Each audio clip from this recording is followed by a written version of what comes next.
Monday, everybody, and welcome back to the Couchside Judges. I'm Scott Fontana. You can follow me on Twitter at Scott_Fontana. And I'm Dan Urban. Follow me at The Dan Urban. Follow the podcast at Couchside Judges, and subscribe to us wherever you listen. And I know you like this show, so give us that 5-star review you've been waiting to give us. Come on, do it. And as always, we taught judging in MMA. You should head over to abcboxing.com to read the criteria.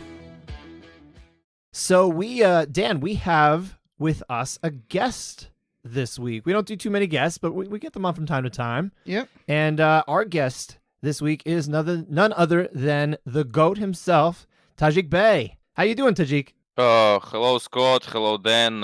Pleasure to meet you guys. Thanks. Great to be on the show, and thanks for the kind introduction. No, absolutely. And of course, you know, you and I linked up because you've had me on your Twitter Spaces a few times over the last few weeks or so. I believe, if I remember right, you and I actually were sort of introduced when I was on Ike Feldman's Twitter Spaces, and you kind of buzzed in to talk a little bit. Is that right? Yeah, that's my recollection of it too. I'm glad I went on Ike's Space that day and got to know you, and then you joined the Spaces, and then the rest is the history. So I'm glad that it happened, and we're collaborating. We're in constant communication. So it's awesome. The funny thing is, like, I feel like I didn't really know much about you at all. Like, to be honest, I don't think I'd ever encountered you on social media. Don't take offense to that or anything, but all of a sudden in the last few weeks, your tweets are inescapable on the UFC broadcast. Like, they put your scores up, they put everything you say. You're like every third tweet up there, man. I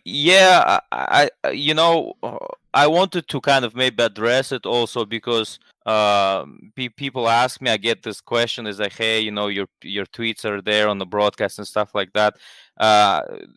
It's great, and I'm happy. I'm glad there is a platform. How and why it happens, I have no idea.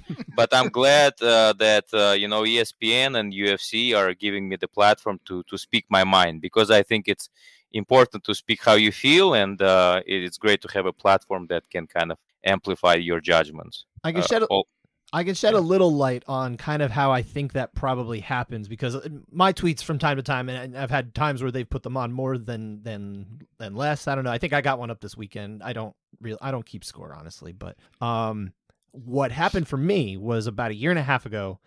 Someone from the UFC production team, Zach Candido, started following my Twitter account. This was how I remember it. Mm-hmm. And then later that day, one of my tweets got on the broadcast. I was like, oh, look at that. Zach Candido, expect a DM. Leave Zach alone. Got bigger things to do, Dan. But yeah, so I think probably it has something to do with that. I'm sure you ended up on some sort of, he probably encountered you somewhere along your way and said, oh, he's someone I should follow, and look for potential tweets to include in the broadcast. That's probably how that happened, Tajik. Yeah, maybe I don't put much kind of weight to it. I'm not aware of anybody kind of following me from the UFC or ESPN side of things. So I'll trust your judgment. I think that might be the case, but in any case, it's like I said, it's I think it's just sheer randomness in the way it's happening. But I'm grateful, to have this kind of platform. Sure, absolutely. And as a result, your scores get on the broadcast very often during the fights. So I figured we might as well. I mean, we kind of both thought this would be a good idea to just get you on the show. So we figured, why don't we have someone on the show whose tweets are getting up there, and we can really hash out kind of why things are scored the way they are, and that kind of why you think you saw it that way, why we see it this way, and have a little conversation about it. But before we do, gentlemen, let's start off with a couple things, coming out of the weekend, mostly UFC, but a little Bellator as well. UFC Vegas 49, the weird number that we're at now, 49th non-pay-per-view event at the Apex Center. What can we say about Islam Makhachev in the main event, getting just a total domination victory over Bobby Green in the main event, which was 160 pounds. It's for all intents and purposes a lightweight fight, because they just, I think they just wanted to make the catch weight for Bobby Green, coming off of rehydrating a lot after his last fight. But the question I have, and I'll start with you, Dan, is should Islam Makhachev be the next fight for the lightweight title after Oliveira Gaethje. Absolutely, he's the guy. I don't want to hear he has to fight Beneil Dariush. The guy's done. Or Dustin Poirier. Well, yeah, he's the guy next in line, and that's it. I mean, he's the most dominant lightweight we have right now, and him versus Gaethje or Oliveira, I think, is a fantastic matchup in a title fight. I want to see next. What do you think, Tajik? I think the biggest misconceptions about Makhachev that I have heard throughout his career is that he is a Khabib 2.0. He's not. They're very, very different. Makhachev, in my opinion, is Royce Gracie 2.0. He is a submission artist. He's not this ground and pound guys.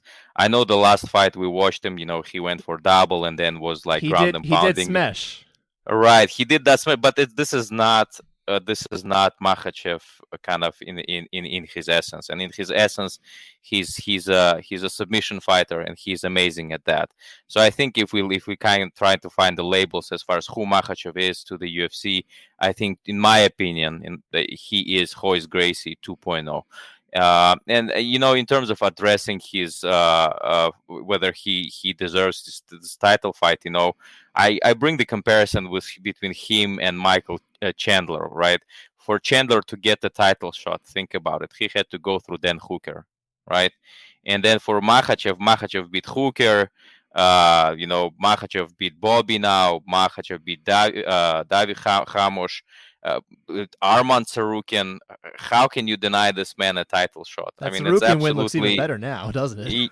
Right, especially now the win over Tsarukyan in the hindsight. My goodness, it wins like it looks like it aged so well. So I think it's undoubtedly without the question that Makhachev deserves the title shot. Yeah, I'm with you guys. I think it's a pretty simple thing here. Anyone who wants to say, okay, it wasn't at lightweight, I don't care. First off, it's 5 pounds. Is that something people are saying? I've seen a little bit of that. I don't think that's like the big thing people are jumping on, but I've seen people say, oh, he really ought to fight Dustin Poirier. And I'm like, I don't know if Dustin Poirier is even interested in that right now. Like, I don't know what he wants. Maybe he does, but I don't see a reason why the body of work that we're talking about from Islam Makhachev, for all the reasons you guys said, there's no reason to deny him that, other than maybe you're worried he'll take the belt and no one can beat him. I don't know what that could be. So as far as I'm concerned, if you think he might be the best, let him prove it. And I think he really has the body of work. We've seen guys get to the top quicker and with proving less. Chandler, very good example from Tajik. I'm very happy with the idea of this happening, and I hope it happens. So we'll see if the stars align. But Bobby Green, this was his big opportunity, and it obviously I don't want to say he failed, but let's face it, he didn't get the result even remotely like he was looking for. Let's start with you, Tajik. What does the loss mean for Bobby Green? From there are two perspectives, right, that you have to think through this loss. One is the money perspective, and from money perspective, it means good things for Bobby, because he probably made maybe a couple of $100,000 for this fight. Ooh, I don't know about that. Yeah, I think it's somewhere in around $200,000, but I'm not going to kind of say definitively, right, or send out like the breaking tweets and whatnot, but to me it's like I think it's somewhere in that ballpark, and so from money perspective, I think he did well. I think from the career perspective now, it's a little bit more problematic, because instead of kind of going upwards towards this top 15 trajectory, he would have to face somebody the likes who is also coming off the losses, and in my mind, this would have to be somebody like Brad Riddell, and this would be a tough matchup for him. So that's my opinion. Money wise, good. Career wise, not so good. What do you think, Dan? I agree. I think money wise, good. I don't think this really does anything negative for his career. I mean, he saved the card. And basically saved Islam's chance at getting a title shot. Because if he doesn't fight, then you open it up. Well, why does he get the title shot? He didn't fight. Also, I think this is a perfect opportunity to rebook Bobby Green versus Jim Miller main card in July, and that's fun and throw it down. I mean, just a fun fight. I think Bobby Green, as much as I like him, he's kind of that journeyman, really. Same as, Jim Miller. Both guys fight. They really don't have nothing to lose. I mean, they earn their roster spot. They're always exciting. I think that's a fight to make. I think a lot of people were hoping that this was going to be like the second coming of the Jorge Masvidal rise. I think that was something that might have even come up on Tajik's show, if I recall. But yeah, I think we wanted it to happen. It just wasn't going to happen. He's not that. One, I don't think he's that type of fighter, and two, he ran into probably the worst matchup he possibly could, right?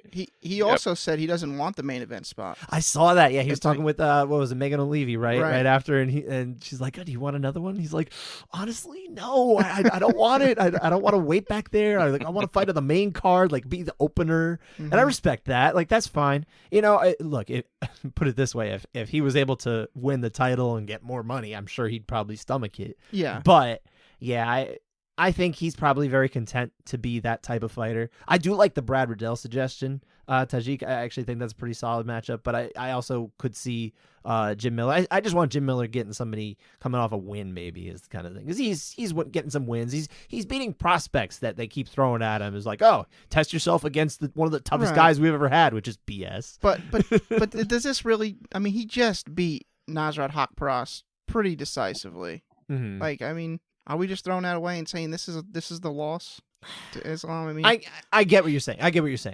I think he deserves a good matchup. I don't think he gets knocked down the ladder or something like that. But I don't know. I think I would like to see one more win, maybe from let's say let them both get another win in there. Why not? Right. But yeah, I'm not married to that idea anyway. What's that, Tajik? Yeah, I think in terms of making a case for Bobby. The thing is, like, we don't cheer for Bobby because he wins or loses, right? It's the entertainment piece, right?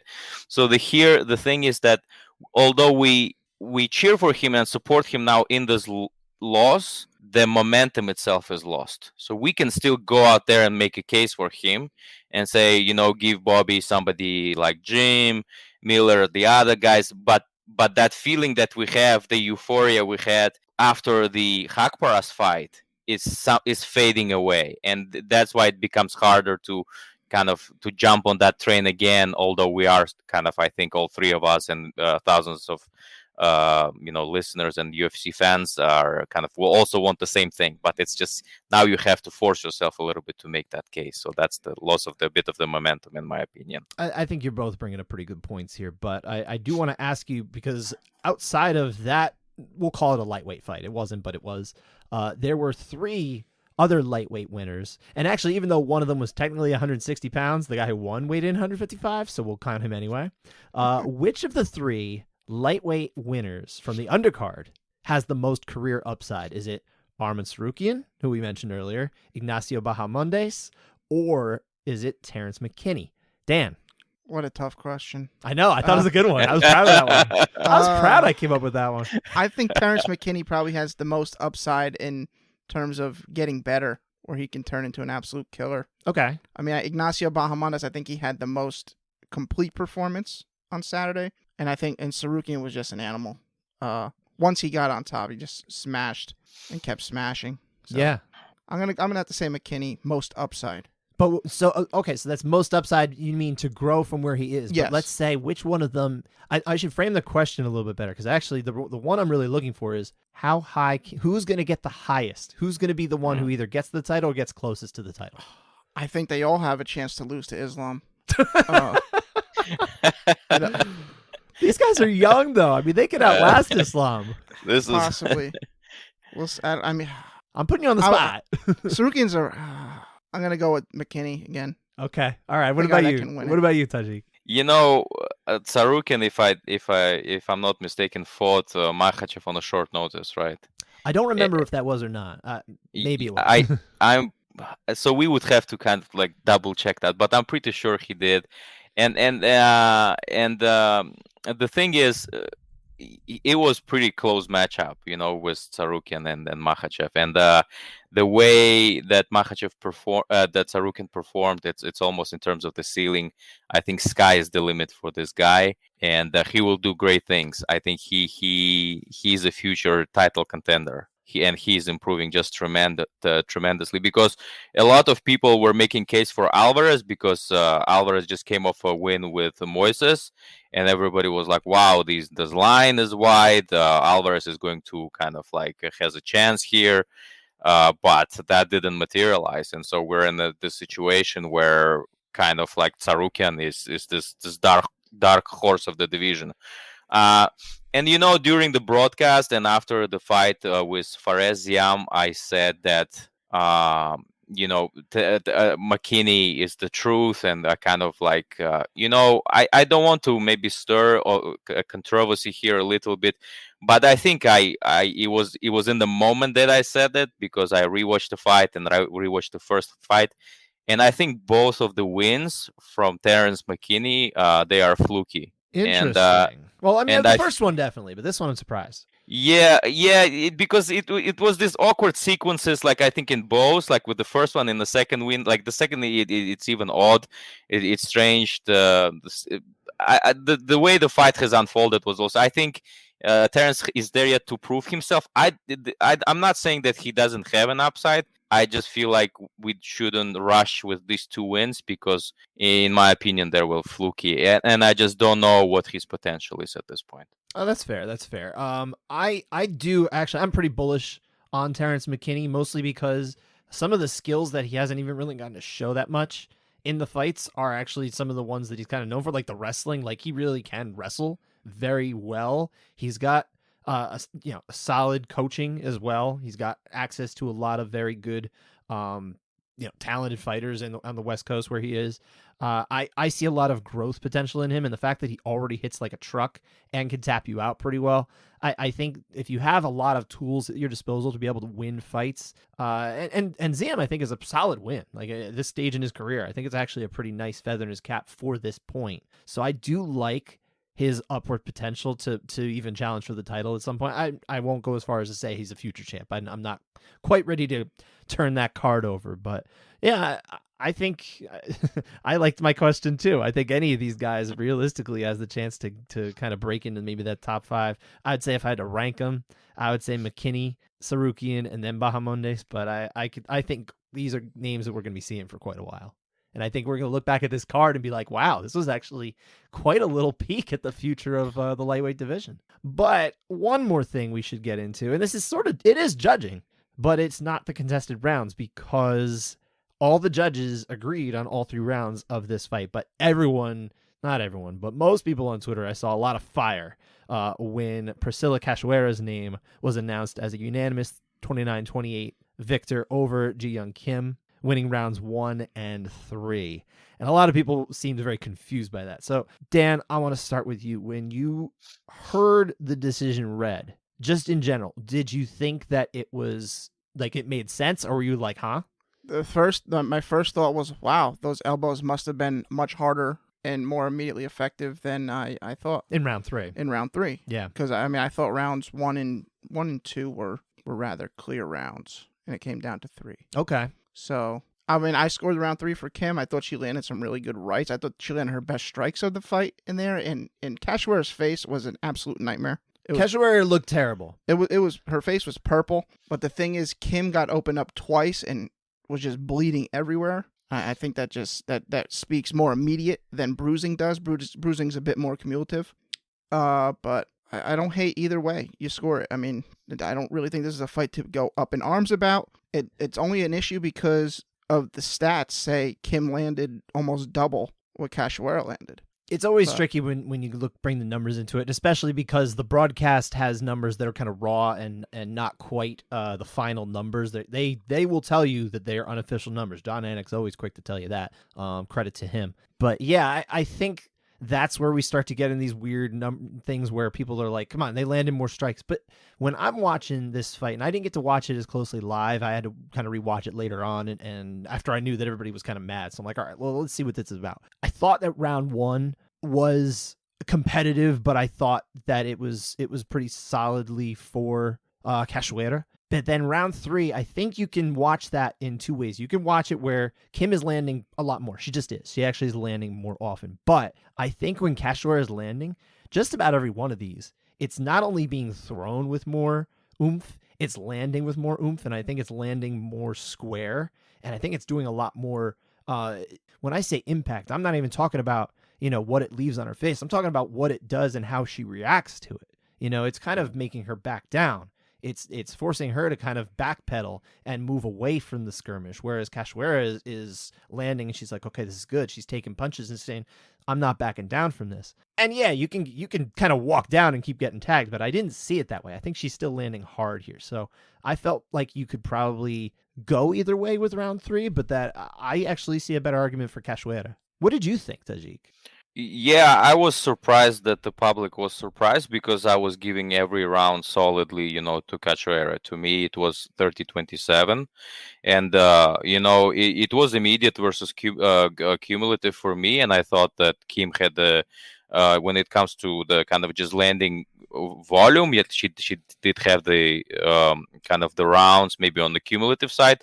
But I thought that in terms of the immediate damage, even in the first round with the uppercuts, that Cachoeira has been landed, and in the second and in the third round, I think it was more visible. The thing is with the elbows, it's strange because she's been landing all these elbows, and then I saw her face, and I was like, she land those elbows on herself? Like, why so much damage? Like, I somehow didn't see all this coming in the fight. Like, it wasn't visible to me. I didn't think that Kim's strikes will have this much impact. But in terms of the scoring, I did feel like in every round, Cachoeira has been trying to go for at least attempting the finishing sequence when it comes to striking and trying to land an immediate and impactful damage, which I thought should, and it has to be credited above cumulative. So to me, that's why I ended up giving every round to Cachoeira, and I was surprised that public went to defend Kim. I understand maybe from the general standpoint, people look at the sheer numbers, like you say, it's tricky, right? You look into landed, and you're like, okay, significant strike, she outlanded her. But I think it's not. It's a little bit more nuanced than that, and if you know judging criteria, if you understand them, I think it's only fair that Cachoeira took this round, whether it's 29-28 or 30-27.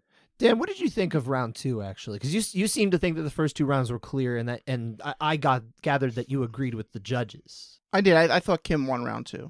Okay. Yeah, I thought she was pretty much doing the damage there. I don't think Cachoeira really had the output in that round to give it to her. Just that round in particular. Yeah, I mean, round 3 also. I mean, Kim came out like, I'm taking this round. Like the first 3 minutes pretty much seemed like all her.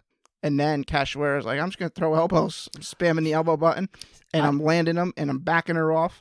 And it looked like she was wobbled maybe a little bit on a couple of them. It's just, for me, I thought Kim really did well early in the round. Kind of one of those tales of two halves, kind of. Yeah, I think I know what you're saying as far as tale of two halves, but I actually think that for like the first 3-ish minutes or so, I think as much as Kim is winning over that time, no question. I wouldn't debate that, but I think it's actually a lot closer than, I don't know if you thought it was closer, but I thought it was reasonably close just because Cachoeira, when she is landing, I think she's landing even heavier than Kim is. So, she's not landing that kind of changing blow that's really turning the tide yet. I think those elbows started to later, but she's landing with impact, with great impact. I think every land she gets is better than Kim's lands, but she is landing enough, Kim is, to be able to still take the lead. So that's kind of how I saw that one. I thought it was actually close until Cachoeira really did kind of take it late. That was how I saw it. I would have to rewatch, but I kind of feel what I remember. I thought I remember her running away with them. I mean, that's my memory of it. I could be completely wrong on that. I didn't catch that, but I got to rewatch to get a better idea. Well, I think this is the type of fight we should bring out every single week. We'll just talk about Kim and Cachoeira every week. Yeah. So, you know what? We should really move on actually from UFC because we do want to start getting into the contested rounds. And before we do that, we have to do just a little bit of Bellator because I think Gegard Mousasi in particular deserves a mention here because Grant, you don't have to like the caliber of opponent that he just beat in Austin Vanderford, but I think the fact that he came out as the real dream catcher, the one who, when he comes out there, Gegard looks like a total world beater. And let's say in this example, Austin Vanderford was the world, and Gegard Mousasi beat him. So really badly, very quickly. The question here, and I'll start with you, Tajik. Where do you rank Gegard Mousasi? Let's say if pretend that all of them are under the UFC roof or whatever. Where would you put him in terms of the middleweight ranking? Maybe close to top 10, maybe top 15. But I think with Mousasi it's a little bit tricky. But he's at the top. He should be in the elite.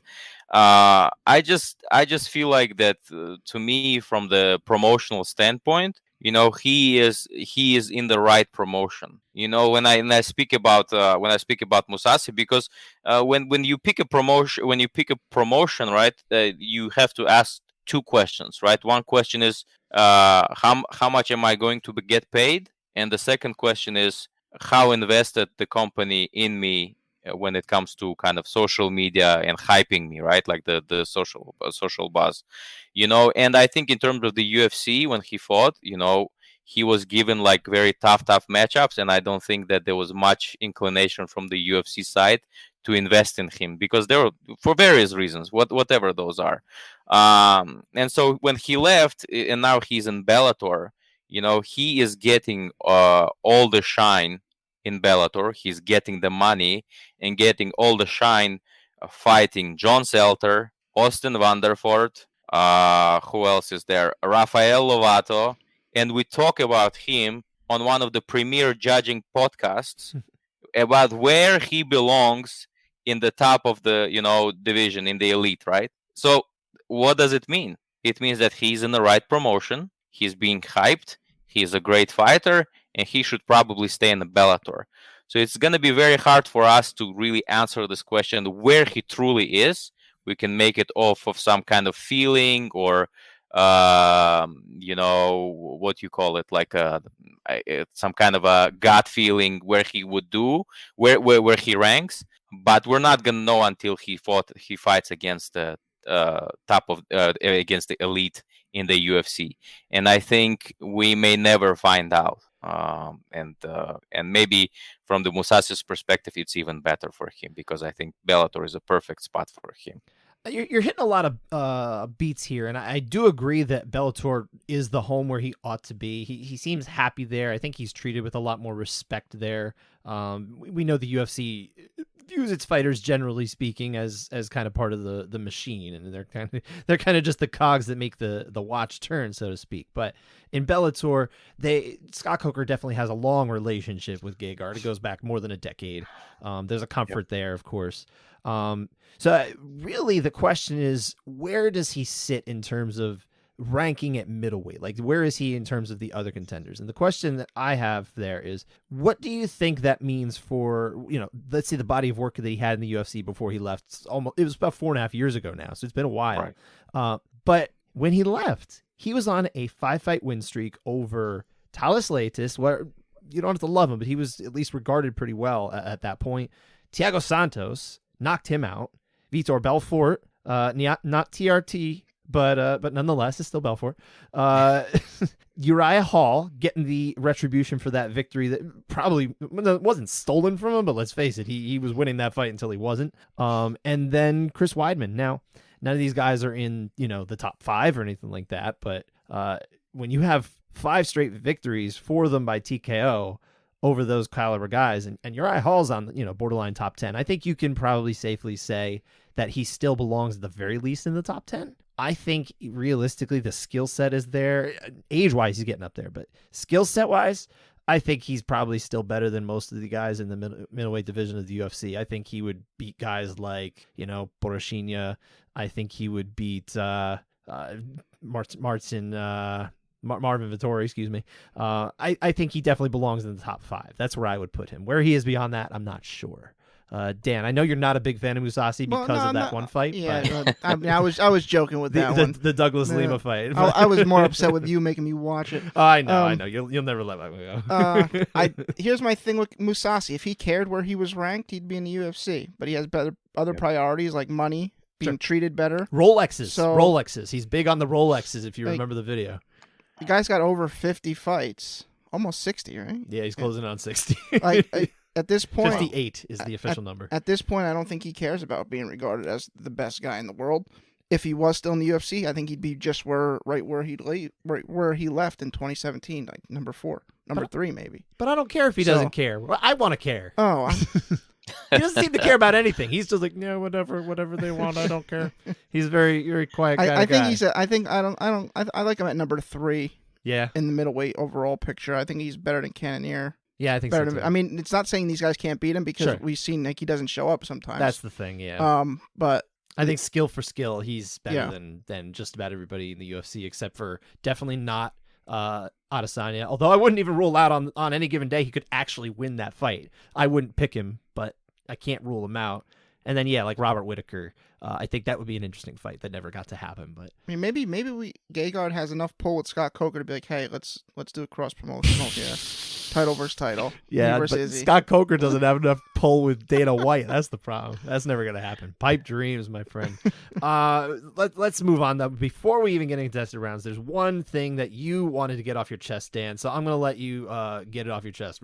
Don't waste too much time on this, my friend. We got to get into these rounds. I'm rescinding a 2021 judgy. My unsung hero was Marcel Dorf. I'm rescinding that due to his tweet that is just complete nonsense. Everybody knows Nevada has screens. Silly, unnecessary tweet, and it makes you lose your judgy. So the tweet was about the fact that he says that he doesn't know, or they don't know if they have screens in Nevada to watch. He's saying this is silly. Nevada has to correct this immediately. The judges need screens, and we already know they have screens. So. They do. And UFC provides screens, I believe, in every state they go to at this point. So unnecessary. You lose your judgy. Yeah, I think what he was also saying too is like he really just sees them trying to look around and like use their eyes and stuff, which is I mean that's what they want. You get a better view being up close than you do on the if watching on a screen, at least until you don't. Once there's an obstacle in the way, you have the worst view in the world. But until that time, my understanding, and as a non-judge and someone who is not even shadowed yet, which hopefully the world's changing and getting open more again. Maybe this year is the year. We'll see. But my understanding is that you really would like to be able to use your actual eyes to see what happens. Imagine that. I think Ben told us he likes using Ben Cartledge, yes, likes using it in grappling situations. Yeah, that makes a lot of sense. So you can see for the screen. Yeah, but otherwise, I mean, you really want to see how the punches connect, and you can't. I mean, you could even sit at home and say to yourself, "Yeah, sometimes it lands," but then you're like, "Well, did that land? Yeah, I don't know. Land? I'm not it's sure. hard to tell. Yeah. It's really hard to tell. You need that visual feedback of being up close." Real quick, Tajik, before we get into contested rounds, because we got to dive into this. We've kind of delayed this a lot. What is the closest that you've ever sat at an MMA show? Like, how close to the cage have you been? I've been in pretty close. I think it was the closest I have been was either second row or third row. Okay, was this a UFC show or like kind of a regional show or something? I was at the UFC. Yeah. Okay. Yeah. It was the UFC, I think, in DC. Okay, you're in Virginia, if I understand, right? Yeah. So it was pretty close. It was accessible, and even there I couldn't see much. I was like right near the cage, and I was like, wow, like it doesn't matter. I think I had to, like, if I knew, like, I would have taken like the very first row, but yeah, that's. I don't know. I don't think it makes much difference, to be honest with you. Yeah, the thing with live MMA, and we've all been there. I feel like if you don't have like one of those like super awesome like god seats, like you might as well just sit like in kind of like the middle of the lower bowl or all the way up at the top. Like it doesn't matter. Like you're just gonna be watching the screen anyway. Because you're not going to be able to make out too much. There's going to be way too many obstructions in your view. So yeah, I was just curious to get that out. But yeah, I was there because the problem was that the Floyd Mayweather's bodyguard was like in front of us, and the guy was huge. This was the time when the Uzbek fighter, Muradov was fighting, and Muradov is Team Mayweather. Mm-hmm. And Floyd's bodyguard, the big, I forgot his name. He flew to support him, and he was standing up the whole time. And then I told him sit down, and he looked back, and he didn't say nothing. He just sat down. But before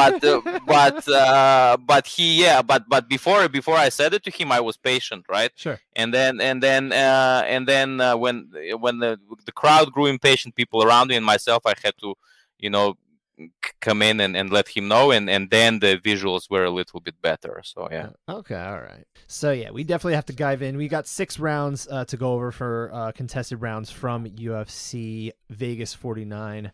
Let's kick it off with, let's say this probably wasn't even as controversial for people as the unanimous decision that we just spoke about, but the more prominent of the 2 splits that we had was Armen Petrosyan, who got the win over Gregory Rodriguez. Were you the one, Tajik, who said Superman versus RoboCop, and they talked about that on the broadcast? Yeah. Bisping liked the comment, but it's like, I think it was pretty obvious. One is the Superman, the other is the RoboCop. Sure. You're just like, yeah. He just liked that. It was like, I hadn't thought about it like that. Bunch of movies going against each other. Anyway. And then he forgot about Happy Gilmore, too. Oh, no, he didn't forget it. I think what happened there, I'm going to defend Bisping on this one, because I think he said the Gilmore shot. So why would he think of the Gilmore shot in the moment? He's thinking about fighting right now. Yeah. I got it right away because I've seen that movie like literally hundreds of times, and I can probably quote it start to finish. We're not going to do that. That's another podcast maybe. But yeah, I think once they got him on the page of, we're talking about Happy Gilmore, he's like, oh yeah, he was able to quote it in passing. He knows that movie. So shout out to Bisping. He knows that movie. The scores, though, in this fight, we don't want to belabor this too much, were 29-28 and 30-27, both for Petrosyan, and then a 29-28 for Rodriguez. Rounds 2 and 3 are the ones who are split here. So, Dan, why don't you break down round 2 and tell me which way you scored it? Yeah, this was a very close round. Rodriguez started strong, landed some good shots early. Petrosyan kept his composure and kept firing back. He attacked the legs and body really well. A few of the strikes he did land to the head appeared to wobble Rodriguez, at least back him up a little bit. Seemed to at least stun him. Rodriguez was landing strikes that were snapping the head back. I thought it was really close and probably the deciding round of the fight, but I scored it for Petrosyan 10-9. Yeah, I ended up going for Rodriguez here. I thought that the early success was far and away the most impactful and more immediate damage of the round. I thought he was in like legit trouble here, and I think as much as he was getting tagged later on, Rodriguez, I think he wins the pendulum swing of like who got closest to maybe the end. You know what I mean? That doesn't mean he gets the round automatically, but I thought he had enough success. He was finding his moments here and there later as he was still, losing momentum. I think he did enough to kind of hang on to that early lead. So, but I agree with you. This is a very defensible score, I think, either way, as long as you're making good points about that. So, I sided with Doug Crosby here, who was the out judge. You sided with Mike Bell and Tony Weeks. Tajik, which way did you see this one? And I sided with Dan and Tony Weeks. So yeah, I think that round was indeed close. I think earlier RoboCop was looking really good, but to me this round, like as well as every round, first, second, third, was both like immediate and cumulative wise. The amount of damage that he was that Petrosyan was making to RoboCop was very, very evident. So it didn't make any kind of, in my eyes, even the fact that there was a submission threat, I think, in the second, couldn't take away the fact of how consistently was Petrosyan not only outstriking him, but how much impactful his damage was from the fight ending standpoint. And so that's why I scored the second round to Petrosyan as well. Gotcha. Yeah. So I mean, again, totally defensible scores either way. I don't think this is anything anyone should get mad about at all. What about round 3, Dan? What did you see here? Well, Rodriguez came out and explodes Petrosyan's nose. It's just a bloody mess. Then he attacks this ham ripper, but it wasn't really in there long. I thought it was defended rather easily. Mm-hmm. I thought he had a decent rear naked choke attack in this scramble, which was defended pretty good. I mean, he did take a bunch of damage outside of these sub attempts. Probably should have kept punching, I would think. That usually helps. I mean, they get back to the feet and they just continue to bang, really. And towards the end, I thought Petrosyan was getting the better of Rodriguez and kind of on his way to getting him out of there.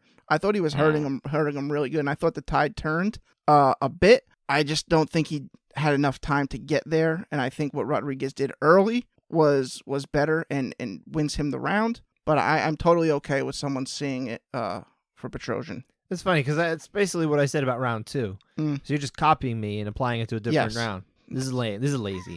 I saw it for Rodriguez as well, basically the same points you did. And the judges, by the way, who were on our side were Mike Bell and Doug Crosby. So I actually had the same scorecard as Doug Crosby, who, if you're a regular listener, I've not always seen Doug as maybe the most worthy judge to be judging in 2021 now, as much as he is the judging genius. 2022. Well, you know what? I'm not one to be keeping track of the date.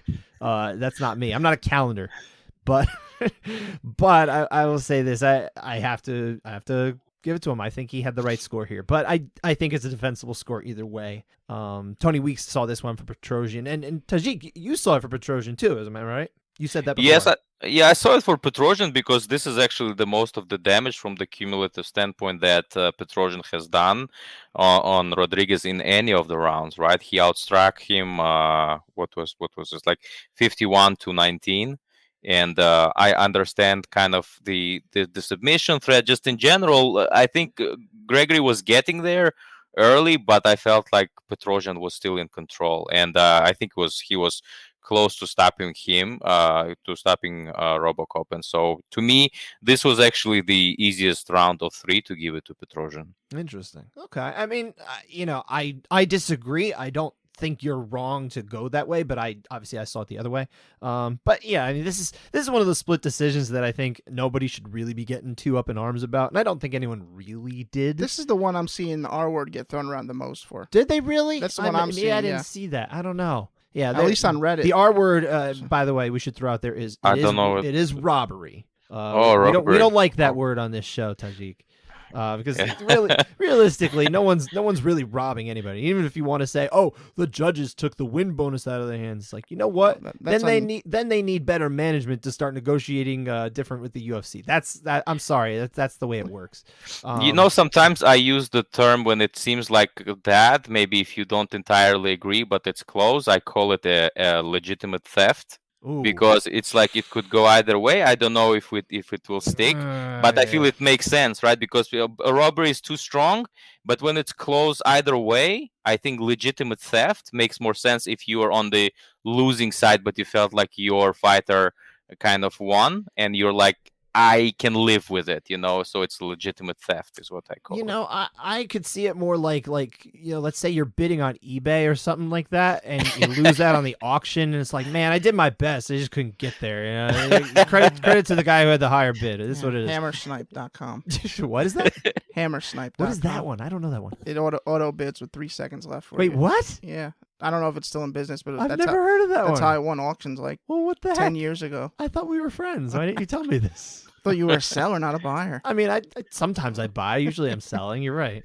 I did sell like $250 in goods in the last week, though. That's awesome. Yeah, I did all right. What was it? I sold a Ninja Turtles figure and a Pokemon card. Yeah, so if you're out there, if you're the one who's getting my Dratini, enjoy it. Let's move on. Yes. We had another split decision. This was actually the curtain jerker of the card. It was Carlos Hernandez against Victor Altamirano. That's probably the first time I said his name right. Every time I want to say it wrong. But again, split decision, same thing, 29-28, 30-27, and then a 29-28 the other direction. We're talking about rounds 1 and 3 here, Dan. So what happens in round 1 of these flyweight fight? First off, with flyweight to start the card, I feel like is like you're just trying to make things tough on the judges to start, right? Yeah, I just want to point out before we get into this fight, I think 30-27 both ways is completely fine. Okay. So we don't need to talk about the rounds anymore. We've already covered that. It's a super... Moving on. Yeah, super close fight. I mean, actually, people really weren't up in arms on this one too much. I thought it was a close round. Both were landing really good strikes. You got... Altamirano didn't want to throw a lot of kicks this round, which he normally does. He finally started getting it towards the end. I think Hernandez landing a bit more powerful. He does get the takedown, and what really set it apart for me, he lands a good elbow from the top. And I was like, all right, that's probably the definitive strike for me to lean Hernandez, but I could see it totally for Altamirano. Yeah, that was really kind of what put it over for me too, Dan. Just the fact that he kind of get that extra oomph behind that strike in the early part. I didn't see much that was kind of taking the round beyond that. I think it was very close up until that point. So that was something that made a bit of a difference for me. more than being on the ground itself. There was the actual impact coming from that. So yeah, we both saw it, I guess, for Hernandez then, and the judges on that one were Mike Bell and Sal D'Amato. Altamirano got the 10-9 from Dave Hagen. How'd you see this one, Tajik? Yeah, I gave this round. Sorry, is there an echo? No. Okay, good. So I gave this round to Altamirano, and my justification, I think, wasn't coming from effective striking, because I felt like in terms of the striking, they're near identical at every round. I think, I had to kind of resort to the second criteria, which is effective aggressiveness, because I felt like Altamirano was pushing forward and trying to seek for finishing sequence. Now, how successful he was, maybe not so much, but I think he was more proactive in attempting to seek finish. And when it comes to kind of striking, there is parity being in terms of the striking, you have to resort to that. And that's why in this round and every round, in other rounds in particular, that's something that stood out to me. And I scored this round and then the other by base of the aggressiveness that Altamirano has shown. Well, one thing I'd like to point out to you, actually, Tajik, I'm not sure if you're aware of this, but the top judges especially, will tell you that they really don't resort to that second level of criteria, like basically ever. So really what they're looking for is even one technique that has to separate them. So that's why, especially Dan and I think, were able to cite that kind of that last... It was an elbow, right? The elbow, yeah. The elbow. That, I think, really was kind of what helps put it over. I mean, look, if you're sitting at home, I can't tell you how to score it, but if you do want to try, and this goes for you, or Tajik, or anyone listening at home, if you do want to try and emulate the way judges are scoring it, make sure you're trying to think about stuff like that, in terms of really don't even worry about it. I almost wish that at the beginning of the broadcast, they would say, listen, we're only talking about effective striking and grappling. Aggression and cage control, they're probably only going to come into place if the round has to end early and they go to a technical decision, because that's pretty much the only time you'll ever hear a judge say that they've used it, at least of the top judges. We did hear it from Judge JJ Ferraro, who worked in Houston and got a lot of flack for doing it that way last year. So that was the one time, I think. But I will say that you're applying the aggressiveness in the correct way. Sure. That it comes secondary. So it would have to, and the reason why I resorted to that, and I understand why other judges and maybe the judging community, like journalists, have not. It's hard, right? Because you have to, even if you found this one technique, then you have to do it, right? But then I couldn't assess the impact of that technique to an extent where I would say that this round was decisive towards Hernandez for me. That's why kind of you resort only to a secondary criteria in terms of the effectiveness when the first one is identical or near identical. So or identical, right? In this case, which was in my judgment at the time when I was watching this round, was identical. I could not find any significant differentials, to correct myself, between Altamirano's and Carlos's performance in terms of the striking.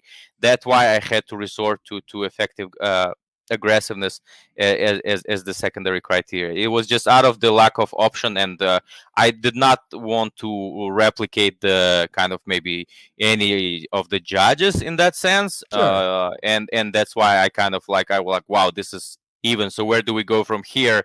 And so going to the effective aggressiveness, it was kind of out of the necessity for me. You know what I like about you though, Tajik, is the fact that you in talking about this with you over the last few weeks, I've come to understand that you do have a very healthy respect for the way the judges actually do it, and you're not one to really call out judges that I've observed. I don't. No. Yeah, and I think that is the key thing for people to remember at home is, and you've said this yourself, I'm almost positive, that you're not a judge and you defer to them because this is what they do. So I at least appreciate that. I think maybe there's a lot we can all learn about the way judges.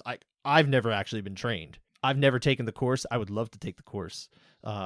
Command, wherever, if they do it at ABC this year, I'd love to do that as well, if it comes up. So I'm really an untrained guy myself, but we can all learn a lot about the way judges do things. The one thing I would love to see them be able to change in the wording of the criteria is I think it really needs to be even more explicitly downplayed how much judges do not use aggression and cage control, because it does start to project some sort of importance if it's worded the way it is. I don't think it's played down enough. I think it needs to be more clear so that it would, once you get it to the broadcast, once the UFC starts telling you, don't worry about it, I think it'll educate people a lot better on it, because there's very mixed signals that come from the messaging of the UFC when they're talking about criteria. So that's where I think it really be. I agree with you. There is some room for interpretation, and I think it rarely happens that we would even consider the secondary and tertiary. What do you call tertiary criteria, right? But in the rounds where, like, let's say Altamirano Hernandez round 2, let's say 26 strikes versus 27 strikes. Third round, 33 strikes versus 33 strikes. If there are ever opportunities to kind of explore or consider those secondary and tertiary criteria, then that this is probably one of those very rare instances, because these were like very near even rounds in terms of the striking output. Sure, but we're just talking about numbers there at that point. Of course, you watch enough fights to know that not all strikes are created equal. Everything's lumped in as significant, or what I like to call insignificant strikes, which are the ones that don't count. I don't know why they. What are you supposed to call the ones that they don't call significant strikes? I don't know. I always thought it's stupid, so I just call them insignificant strikes. But there's so many levels to quote unquote significant strikes. There's the jab that lands pretty solid. There's the one that really cocks their head back, and then there's the one that really knocks them off their equilibrium. They all count as significant strikes. We can't measure them that way. You know that too, of course. Dan knows that as well. Let's move on though. We still have to get a few more rounds in, and including one more in this fight. So that is round 3. There was a little bit of a disagreement here as well. 2 judges saw it for Altamirano. 1 judge saw it for Hernandez.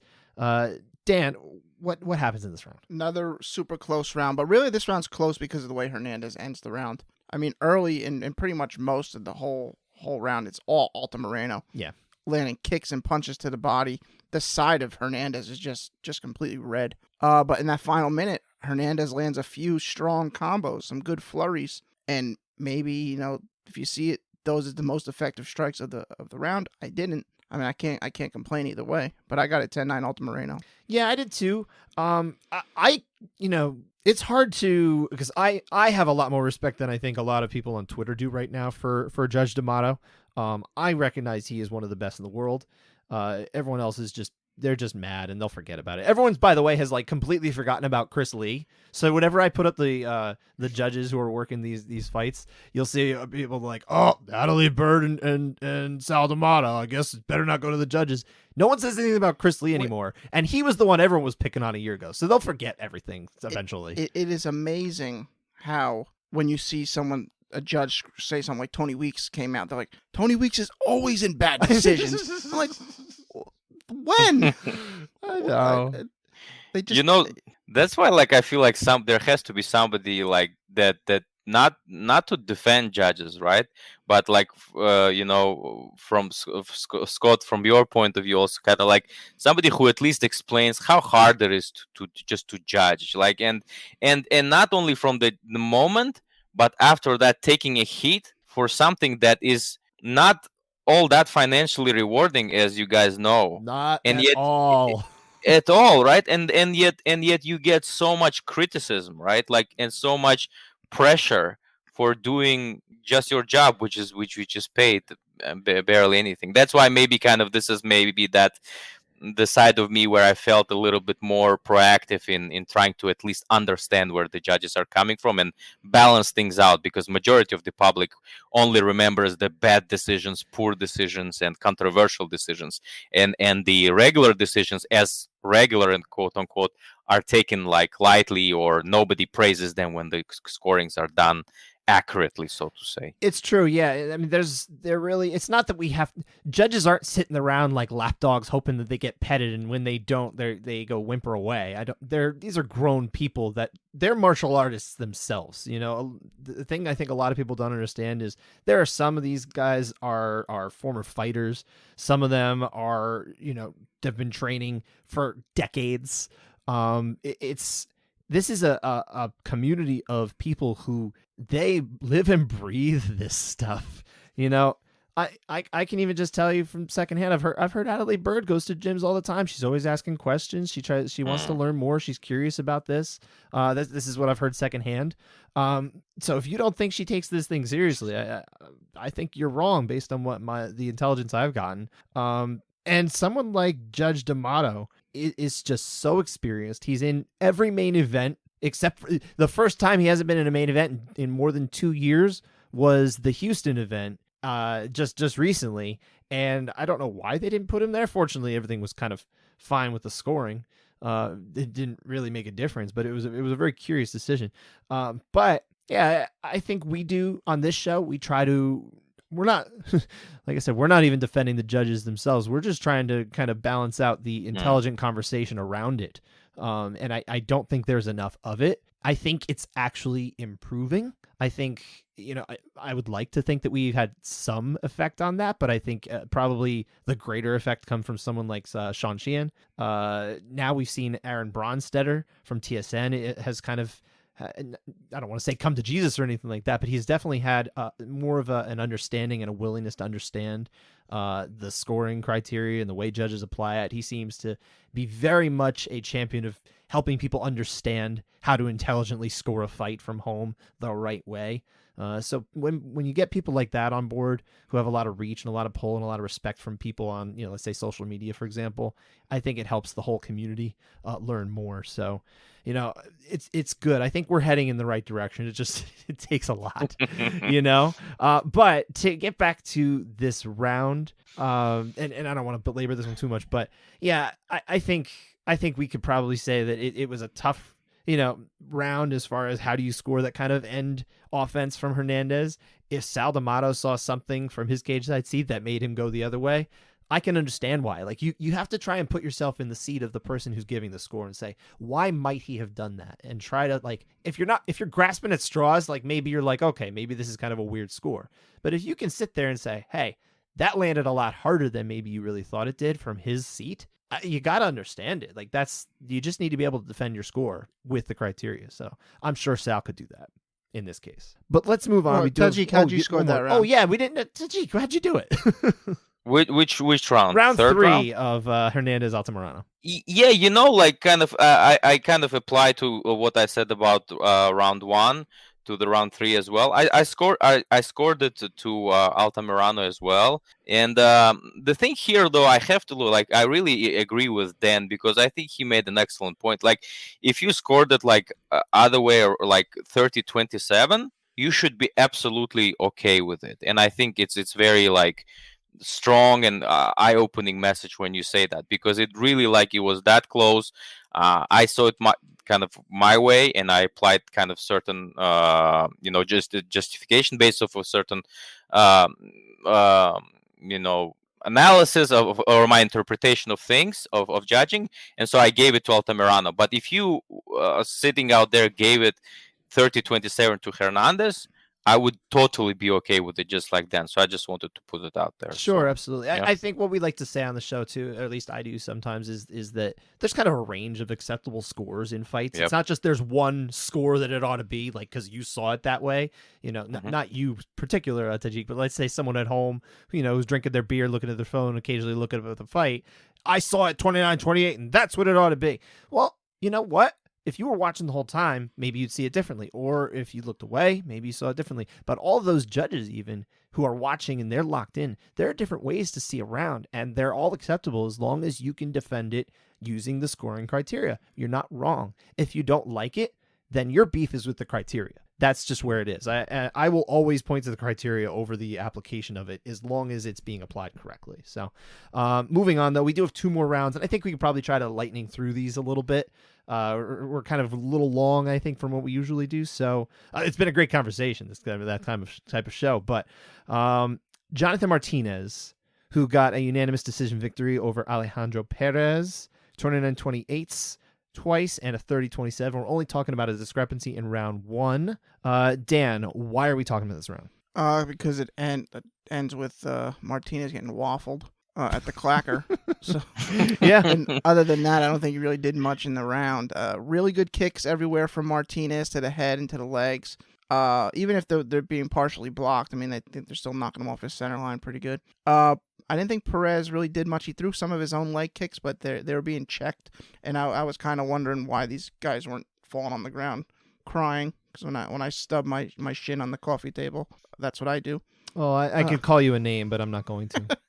And then a kick gets caught right before this big shot, and Martinez lands like 6 or 7 lefts to the head. I thought they were pretty good, even though he's on one foot. And then the clacker goes off, and he gets waffled with a right. He's standing on one foot, so it's kind of a slip. I didn't think he got that hurt from it, but it is a knockdown. And I scored it for Martinez 10-9. So hey, hold on. Are you scoring it because it's the knockdown, or because no? Because you got to score the actual effect, not the right. Fact Yeah, that I didn't think the effect was there, but he did get knocked down.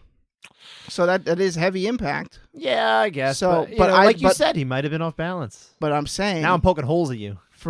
But I'm giving my reasoning why someone may go that way. I know, I'm just being a jerk. While I'm going Martinez because I didn't see it as strong, but others may have seen it as a big knockdown. No, I understand. I didn't.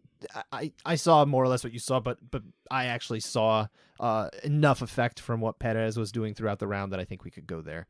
I don't want to belabor it too much, but I did agree with judges Mike Bell and Sal D'Amato here.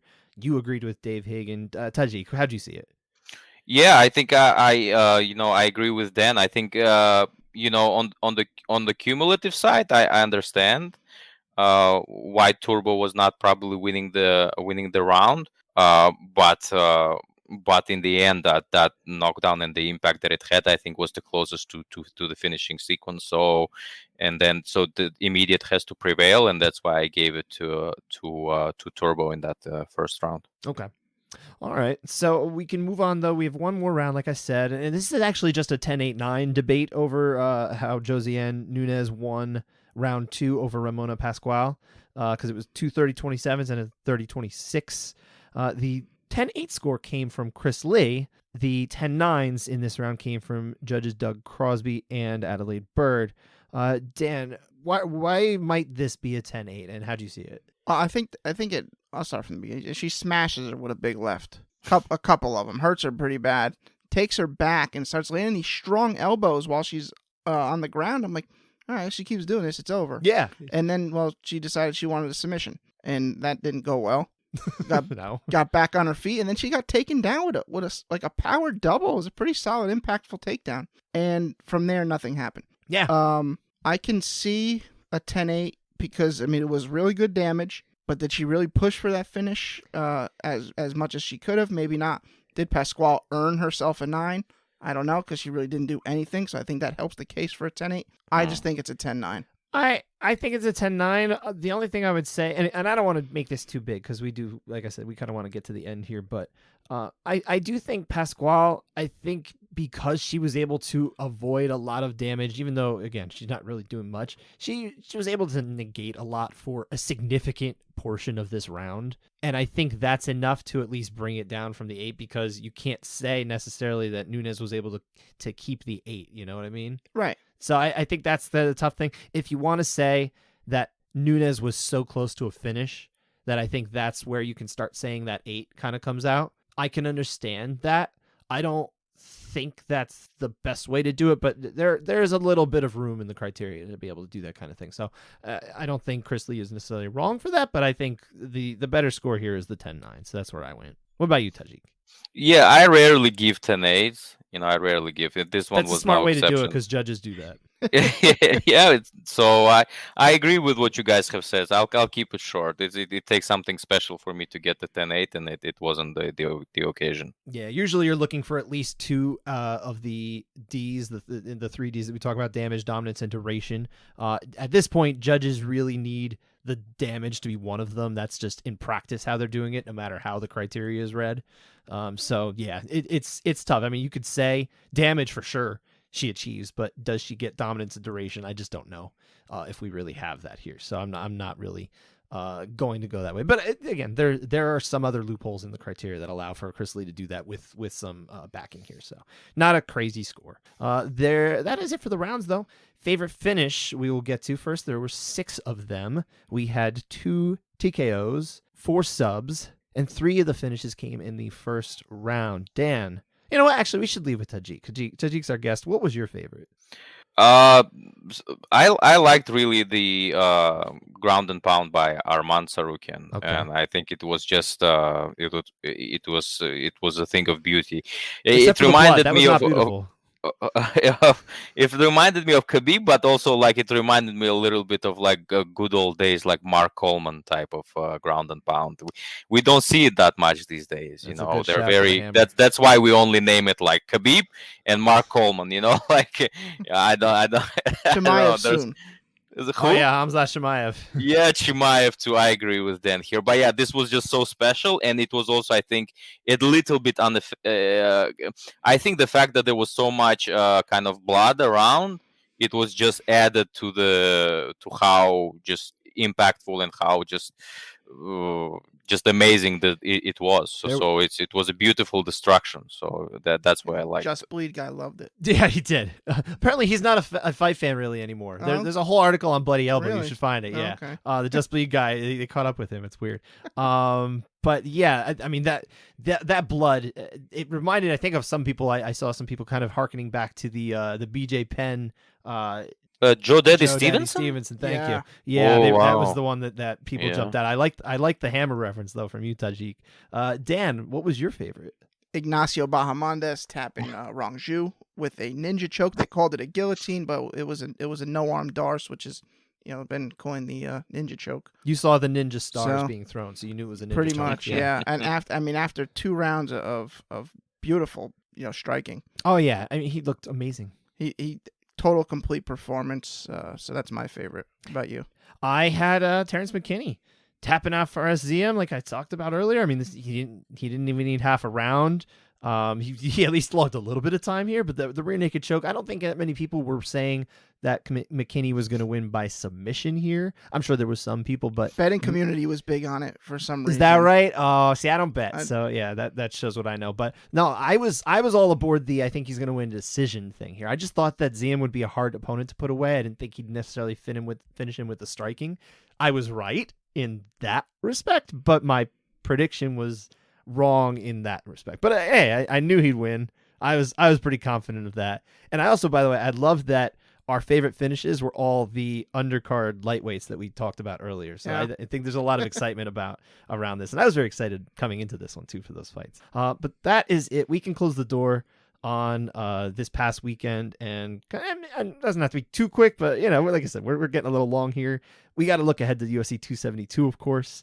The headliner is a non-title fight, which we don't get too many of, especially when they don't involve Conor McGregor, between Colby Covington and Jorge Masvidal. Welterweight showdown. I don't know that there's necessarily title implications here, which is another very strange thing in modern UFC to do. But of course, these guys, they have some name recognition. They you can find them if you watch Fox News. So there's that. I don't know. What do you think of this fight, Dan? Like when you see this fight, did you actually get excited for this? Like let's say on either a fight level or on a promotional level? To be honest, they're doing a lot of promotion for this fight. Sure. I think more so than they did for 271. Yeah, I think there's probably a bigger push for it. Sure. Some of it feels fake, or at least exaggerated. As far as their friendship thing goes, I mean, they're both up and coming. Jorge wasn't really up and coming, but I guess he could make a case that he'd get there. It just feels a little bit fake to me. What do you mean when you say fake? Do you think that like they don't necessarily hate each other that much? I think they've grown apart and like they dislike each other maybe. But the hatred that Jorge's saying, the best headline for Sunday morning is Colby and Critical might not make it, is kind of, I don't think the hatred's at that level. It's at all. Yeah, I don't know. I don't know that it's necessarily quite at that level, but I will say this. I actually did speak to Jorge the other day. That interviews should be coming early in the coming week. So, maybe Monday, maybe Tuesday, Wednesday, or something like that. I did, we were talking a little bit about Colby, of course. And I mean, he seems to be extremely mad about especially the money situation, the whole thing with his coach and the interim title fight where Colby stiffed his Jorge describes as like basically his fight father. He stiffed him on like $12,000 or something like that. So it seems like there's a lot of roots in that. I don't know. I mean, I think he, at least at the moment, I think everything that he's feeling and saying is absolutely truthful. He is very, very, very mad at Colby, and he does not like him right now. Could he feel a little bit differently the next day? I don't know, but it's tough to say. Yeah, I don't know. It's probably just embellished a bit, right. But I don't think they're going to be friends after this either. Without the embellishment, they're not a main event. So that's true. Hey, look, they're doing what they need to do to get the fight out there, to actually have, like I said, a non-title, probably not even number one contender fight to be a headliner on a UFC pay-per-view. Just doesn't happen. Tajik, what do you think of this fight? Yeah, I think this fight is going to sell a lot of pay-per-views because the story is there, the hype is there.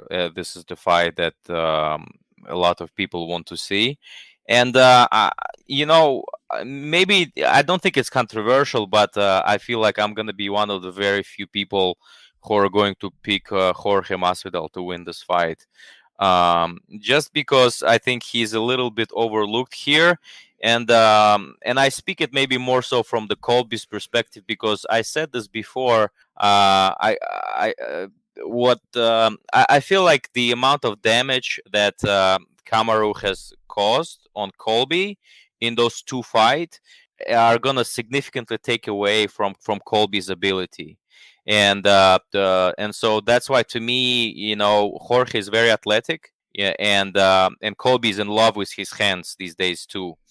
And the fact that Kamaru has caused a lot of damage to Colby makes it much more closer fight than people assume. So I can also kind of tackle it a bit from a betting perspective. I think it's insane to bet Colby at these odds.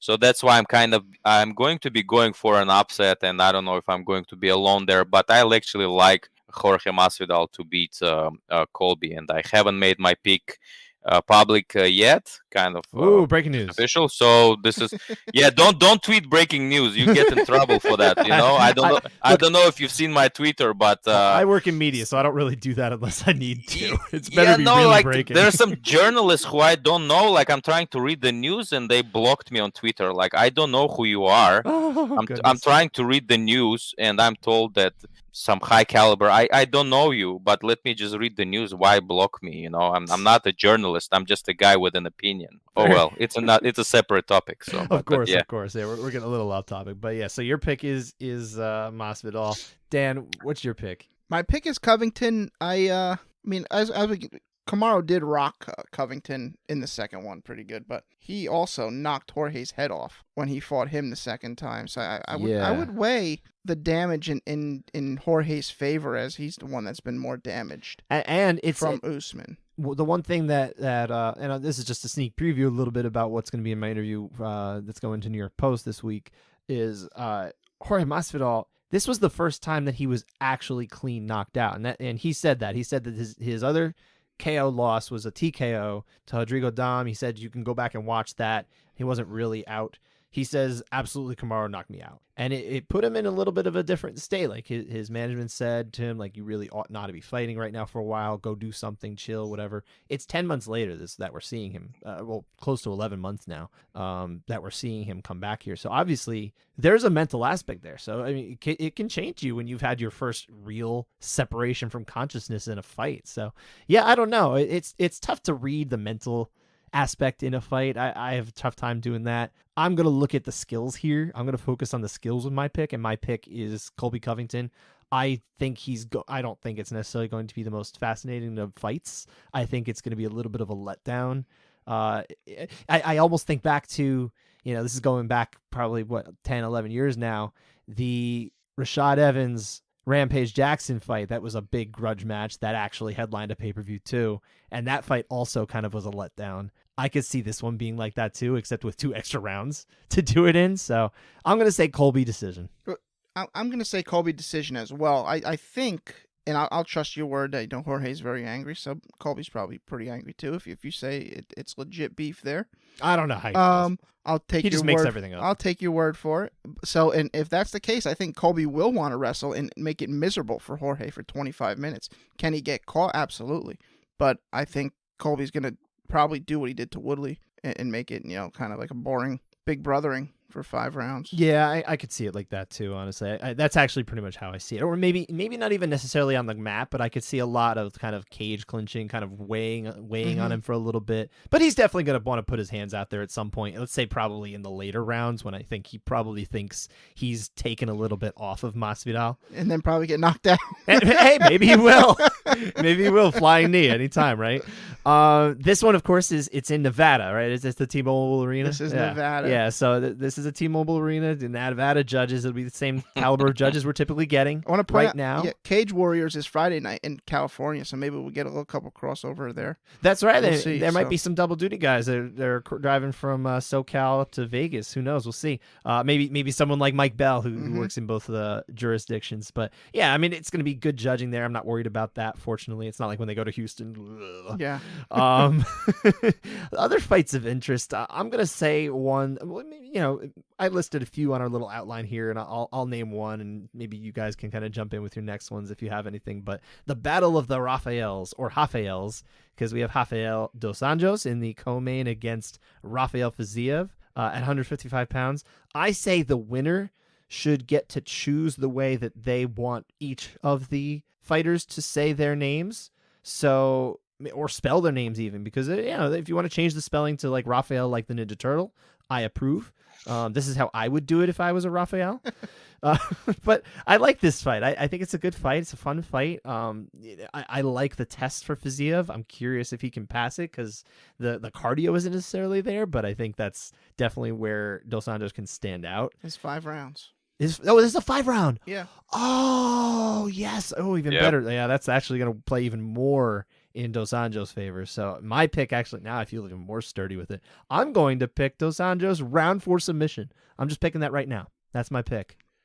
What do you think, Tajik? Breaking, right? Yeah, breaking, exactly. Go tweet it with the alarms on it. Actually, I thought that 3 rounds favors RDA. Why? Because he's able to kind of take Fiziev down, in my opinion. Because if Brad Riddell could take Fiziev down, RDA can't take him down. But in terms of the kind of the consistency in taking Fiziev down and the impact that he can make, I think is going to be fading and limiting as the rounds go by. So if it was like a 3-round fight, I think RDA could have notched probably like a close decision, like 29-28 or split. But I think 5 round, I think Rafael's cardio, Fiziev's cardio is probably going to show up. It's going to be there. Although he has not, has he been in the 5-round fights? I don't think so. I don't think he was in a 5-round fight, right? I could be wrong. Fiziev? Oh. Fiziev? No, he has not. No, I don't think so. I mean, it could have been pre-UFC, but definitely not. Yeah, but he hasn't at the UFC level at least. So it's going to be tough for him from the inexperience standpoint. But I think RDA is also kind of like I want to be respectful to RDA because he's one of my favorite fighters, right? But he is 2-4 in his last 6 fights, so I think we can say that he's maybe not. He's past his prime. He's probably past his prime.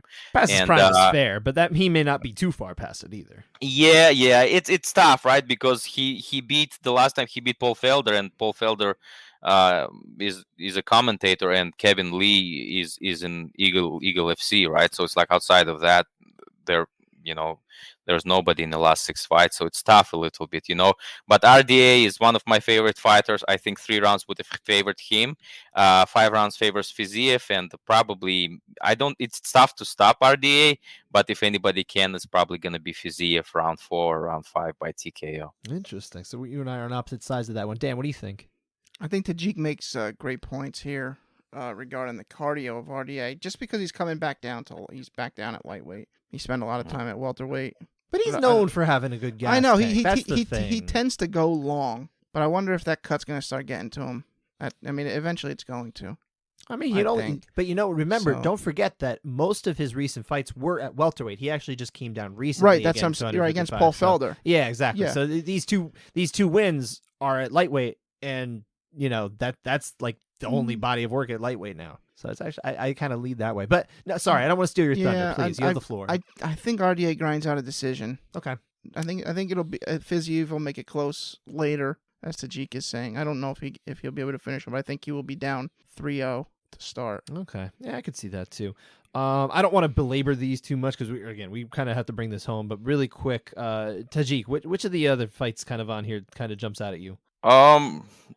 I don't know, like none of them. It's Barbosa, Bryce Mitchell. I think is good. I think it's a good fight. I like the striker versus grappler aspect there. That's kind of fun. Yeah, that one is good. It's a little bit tougher for Barbosa because if you think about it, we thought he's the best striker in the UFC, but the only kind of advantage that he has, like a ways of winning, like he loses to Chikadze, right?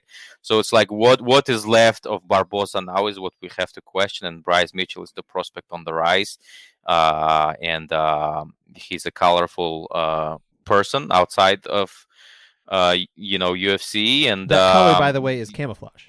Sorry? That his color, the colorfulness you're talking about is camouflage. Camouflage, yes. And so so I don't know. It's tough. I think it's a good match. It's a good match. So, but I like Bryce here. Okay, what about you, Dan? Yeah, I took Edson when he fought Khabib, and I'm not going to do that again here. Okay. So I'm taking Bryce Mitchell, submission, round 2 rear naked choke. I think that actually sounds like a reasonable pick. I will say Bryce Mitchell decision. I think he's just going to be able to take it the distance. So that's my pick there. Dan, anything else you're looking forward to? Yeah, well, I'm a little annoyed that we got 2 heavyweights coming off losses that get a main card spot over Marina Rodriguez and Yan Jonan, who are fighting basically number 1 contendership. Yes. And they're stuck on the prelim, so that's kind of annoying.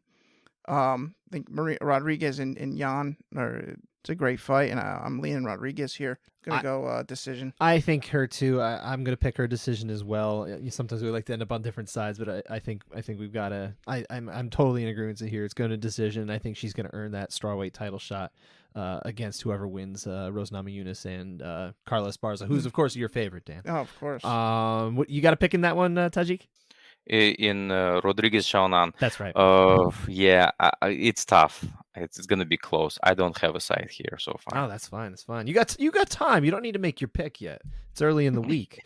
What about the heavyweight fight here? Because I put it on here, and the only reason I put it on here is because I will not hide this. I am very anti Greg Hardy.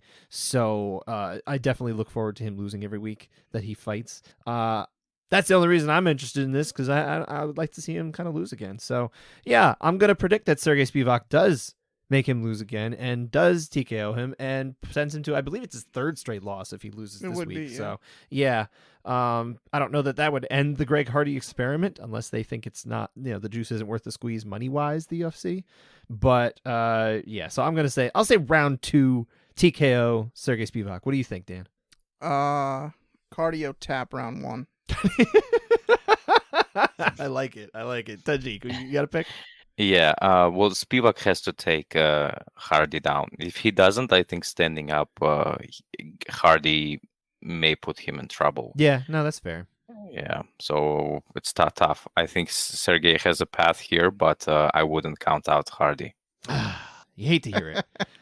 But it is what it is. It is what it is. And that's it. We could obviously talk about all these other fights, but I think we're gonna close it out here. Before we do go, Tajik, why don't you shout out where we can find you on social, all your projects you're up to. Let everybody know where we can find you. Oh, yeah, you can find me on Twitter. I'm available at Tajikbay. I also started a newsletter, tajikbay.com. You can subscribe there. But I discourage people from subscribing to my content. I don't know why, but I think there's just... You're a terrible promoter. Yeah, I am. Just forget it. What I said, and don't follow me. If I need you, I will ping you myself. How about this? If you are interested in any of the Twitter Spaces that Tajik likes to host, just listen to the ones where I'm on them, and that's it. That's fine. Just follow me because I make great content. I think everyone should listen to and watch and read all of my content. So that's how I feel. But I appreciate your self-deprecation, Tajik. Thank you very much for joining us on this program. I think we've had a good time. Yeah, very good. Had a good time. Yeah, absolutely. And that is it for us. We will be back again next week post UFC 272. We'll talk about these rounds. Hopefully we won't have too much to break down, but there's always something, right, Dan? There's always something. Thank you again to the GOAT, Tajikbay. Great having you on. Thanks for listening, everybody. Take care.